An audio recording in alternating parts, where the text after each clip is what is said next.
Welcome to Marketing MASH, brought to you by themarketingscope.com. I'm Eric Vidal with the Marketing Scope. Today we have a special guest. We have Kelly Loubet, marketing and social media consultant. And welcome. Thank you. Thanks for having me. So Kelly, you've worked with quite a few different companies, but there's one I want to talk specifically about, and that's the one you've worked with for quite some time now, and that's Origami Al. And they're a jewelry manufacturer, correct? Yes, that's right. Just like Tupperware or Mary Kay, they have the direct sales model where they have representatives all over the country that sell their jewelry in home parties. So it's mainly U.S.? U.S. and Canada now. Approximately how many representatives are there? 60,000. Wow. Yeah, it's pretty intense. So tell me about what was going on social media before you started, and tell me about that journey, because I know a little bit about this story because we have a common friend and he told me some of the ins and outs. So tell us about those first 90, 120 days and what have you. Sure. When I showed up at Origami Al, they had roughly 125,000 Facebook fans, which you're probably like, oh my gosh, I'd give my left arm for that many Facebook fans. Yeah. But they were truly just the sellers and those sellers' customers and people who are familiar with the brand. There wasn't any outside customer or fan at this point. It was very internally driven. Mm-hmm. So I came on board and we started to reach an actual customer that may not be attached to a representative, which they call designers. So these customers are just like, everyday Joe Schmo who's learning about the company and loves jewelry. And this was new for them. They were like, wait, we want people to be attached to these designers. Yeah. And I'm like, well, I just want people to learn about the brand. And fast forward, they let me do that, and we grew over 400% on Facebook by the time that I left. Hold on, let's stop for a second. 400%, how long of a period was that? It wasn't 3 or 4 months? A year and a half. Year and a half, Mm-hmm. Wow. And it was all organic, not one paid ad, not one contest meant to drive likes, nothing. All we did was put out good content, good participation, good engagement. Well, let's talk about some of the content. Yeah. Walk us through some of the content in the various forms and what worked better than others. Sure. One thing that worked really well for us was video, and that works well pretty much for any brand. Hopefully it works well for our brand as well. Brand. But we would do short little vignettes, kind of like GIFs. Those did really well. So it would be a charm of like a bicycle. Maybe it's riding along the street. That always was something fun. But the most engagement we would get on videos are these heartfelt jewelry kind of moments, when your Mother's Day and she's putting the charms in the locket and you're like, ah. Those were the kind of videos that we got great engagement on. And so were you using a lot of visuals or the video little vignettes? Mm-hmm. Were they using that before you came on? No.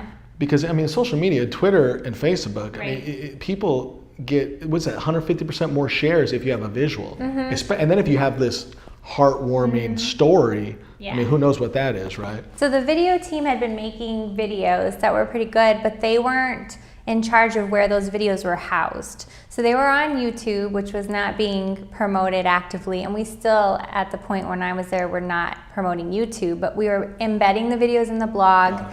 We were embedding them onto Facebook, not just the link, which is another mistake a lot of brands do, is they'll just slap their YouTube link instead of making it full screen and uploading it. So you talked about organic growth, Yes. no paid, Right. growth of 400% in about a year and a half, and you already had a huge, let me say it again, huge audience. How else did you measure success?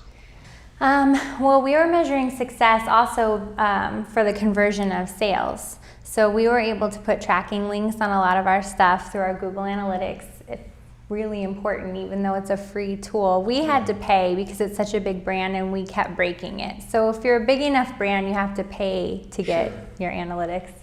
Pro tip. Yeah, but it's worth it. Yeah, it's totally worth it. So for Black Friday, for instance, we were seeing conversions of around $7 million from Facebook alone. What do you mean, like in what kind of period of time? During the Black Friday weekend.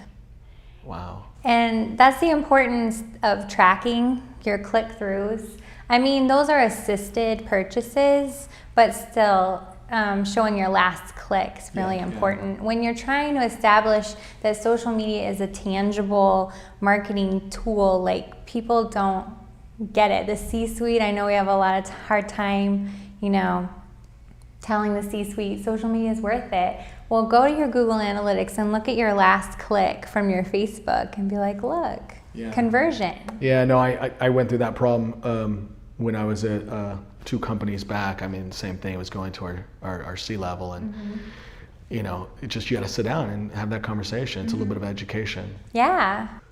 So you talked about Facebook. What are the social media tools or platforms that work best for Origami Al? Obviously, Facebook's one of them. Yeah, anything visual was perfect for Origami Al. Of course, we were on Pinterest. We had a really small team. It was just me and a community manager. That's pretty That small. was a very small team. And we were roughly on around 10 channels, and we didn't need to be on all those channels, but I think having the name out there was really beneficial to our other channels. Yeah. So Pinterest being very visual, Instagram, super great for Origami Al, and Facebook was the largest reach for our community. How about for Twitter? Twitter, I just don't think it was really the demographic. Yeah. And it was a kind of an echo chamber of a lot of the designers just kind of talking amongst themselves. We've done some successful Twitter chats, and we're able to bring in some fashion influencers to help talk about, a new line that was coming out. Well, hold on. You talk about influencers. There's an interest. I know you have some interesting thoughts on influencers. Let's talk about that. So, share some of your thoughts. The way I got into this business was being an influencer way back in the day, 9-10 years ago. Collective Bias 9 years ago. And that's really evolved. So there are very authentic influencers, and you can find them, and they're great, and utilize them for your brand. But really vet these people, because there's a shady underbelly to all of this. It's a cutthroat business. It is cutthroat. Shady underbelly. You're learning it all here. So keep going. I want to. I mean, I know you're going to filter some of this, but I just found out, this is a thing, people, that there are influencers that will go to an event, they will take pictures of this event, and they will send them to a friend so the friend can pretend that they were at the event too. And you might think, what's the big deal? The brand's getting double exposure. Well, the person that was not at the event is building a fictitious influence resume now. Well, so let me. I think there's 2 ways. One soft, gentle way is if there's a hashtag going on that's associated with the event, jumping in and having conversations and sharing content. Totally kosher. But this person is acting as if they're there, which is maybe a VIP event where it was invitation only. Yep. And it's very highbrow, and so now they're putting themselves up in that echelon. Right. So if it's they're doing it once, twice, maybe more. A lot of times. So say it's a food event, it's a really great restaurant. The restaurant's like, awesome, we're getting all this traction. Well, restaurant B comes in and says, hey, saw you working with restaurant A, you did a great job. So they're building this weird, fluffy, fake resume, and it irritates me so much. Let me get my phone here. I'm going to update my status here. Hanging with Oprah and Gail, having a great time. They're really thankful for the advice. But you have to get Stedman to send you a selfie or something. Okay, I'll go find one. Yeah, that makes it legit. So, okay, a brand like Origami Al hires a big-time consultant like you, or an ace. But what about some of the folks out there who maybe that's the next step? What are some advice or some quick tips that you can give to somebody, whether it be a small business owner or maybe the marketing manager at a medium-sized company that wants to improve their social media chops, if you will? Sure. Well, my best advice is to definitely go through the brand that you want to work with or the brand that you are working with. Go through all of their channels and do an audit. Find out where they are, what they're doing, maybe, and where they can improve, what you think you can improve upon. Because if you can show up at a brand and be like, hey, I've done this audit on your brand, and here's where I see you can make some improvements. Don't give away the farm. Don't give them all your ideas, but say, hey, I see you're a little bit low on the way you engage with your fans, or I see that you don't use very many visual images. I mean, those are things that you can offer that are of value without laying out an entire strategy. Sure. And then what about maybe a content calendar? Yeah. Creating good content. One of the things, like I'll give you one of my challenges, something I wish I could have done better back in the day. Okay. I would put a piece of content out there, I just wouldn't use it enough. I wouldn't, slice it, dice it, use it, like just keep using it. But I would use it for 2-3 weeks and be done. When I talk to people, a nice research report for a week or two. I think that's the thing, is people think you have to recreate content for every channel, for every post, and you don't. But you don't want to go and do the automate, like push from Instagram to Facebook to Twitter. You need to take that piece of content and rewrite the text portion, for instance, and speak to that audience. So maybe you have, at Origami Owl, for instance, we would have this thing called Every Locket Tells a Story. So on Facebook, it would be this locket, and it had a big text lockup, Every Locket Tells a Story, and it was a pretty picture. On Instagram, it would just be that same locket, so we've already shot it. We don't have to shoot it again. Yeah. Take all the text off of it, because it's tiny and hard to read. And then now we've got that same piece of content, but we're sharing it on Instagram, and it's like the look of the day now. It's not the same locket story we told on Facebook, it's now look of the day. Yeah. You can take that same thing, put it on your blog, and talk about each piece that's in the locket, what it means, where you can get it, and then you're pinning that same piece to Pinterest. You've now used that same shot 4 times. I mean, you don't have to reinvent the wheel. Adjust the story. Just adjust it. Yeah. So, I know there's a lot of different tools that you use. What I mean by that is technology tools. Yep. Can you share some tools that are just your tried and true, the ones that you lean on, as well as maybe a couple new ones that you're looking at? Because I know you've already, just in the last 15 days, or was it 20 days, you moved from Google Hangouts to Blab, and you're not going back. No. That's your new boyfriend, and so what are some other tools that you're using that you could recommend? Well, what's really interesting about Origami Owl is we did not have any tools per se. We did everything native, and people laugh at me when I tell them this because it was a lot of work. I'm not going to lie to you, but what I did discover, if you're on a shoestring budget, these tools put out great analytics. Yeah. They put out great scheduling things. I mean, you don't have to have a big budget to schedule out your month even. I wouldn't recommend an entire month every single day, but you get what I mean. Yeah. You can schedule, you can get your analytics. Facebook Insights are perfect. Twitter has its own analytics. Pinterest has a hugely robust analytics. So you're doing everything manually. You're not using a centralized tool. Dashboard, no. Wow. It was Old school. it was totally old school, but I learned more doing it that way than I think I could ever have learned having a dashboard. You're gonna have to come back and do a video with us and show us. I would love to, because I think people forget that you can do that.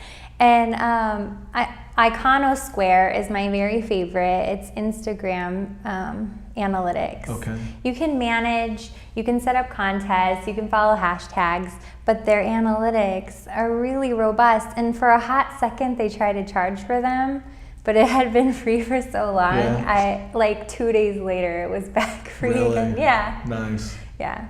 Iconosquare. Love you. So you use one tool there. I use one too. So now that I'm not at Origami Owl, I mean, one thing we did use a lot is TweetDeck, and TweetDeck's another free tool. At home, I'm using Hootsuite. Sure.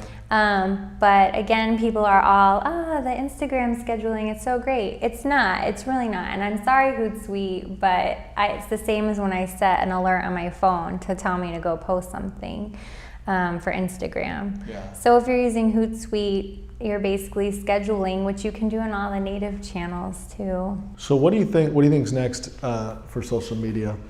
I think more live streaming is gonna be falling into brand's bread and butter kind of zone. I don't know if that even makes sense. What is your bread and butter zone? I'm not quite sure, but. Where that falls in the funnel, that's my graphic. The funnel. Is interesting. It's very community. I see it being very community-esque. That's what I see the tool being used for. By the way, I'm a big fan of live streaming, especially with Blab. That's Yeah. my new, and I got 100 things I can say about it. But a couple things, and I was talking to you about it the other day, is I'm concerned where like I go into Blab and like I get stuck in there, and especially when you're on the, I don't know a lot of people. I haven't seen a lot of people who work for brands in Blabs. No, yet. not yet. But I'm not talking about putting them on, even viewing them, because I mean you just don't have time during the day. The other one is some of the conversations on Blab, and I've done this. I was in one. Shame on me. I'm being honest. There was maybe 20% of the content was good, but we were all talking about Blab and looking it up at each other, and we just started talking. Right. It was very conversational, which is good. It engages Yeah. people. But we were blabbing. We were blabbing too much, and I see that a lot. You see that a lot, but I think it's because people are figuring out the platform. I mean, right now where I see it, especially coming from direct sales, which is where I was with Origami Out, I really see live streaming becoming a brand tool. Brands can show how to use their product. Brands can show how to sell their product. Brands can have direct sales companies. They can have opportunity meetings where they Very collaborative. have people come in, explain what is the opportunity, what do I gain from joining your brand. Well, was it our friend Vincent collaborative?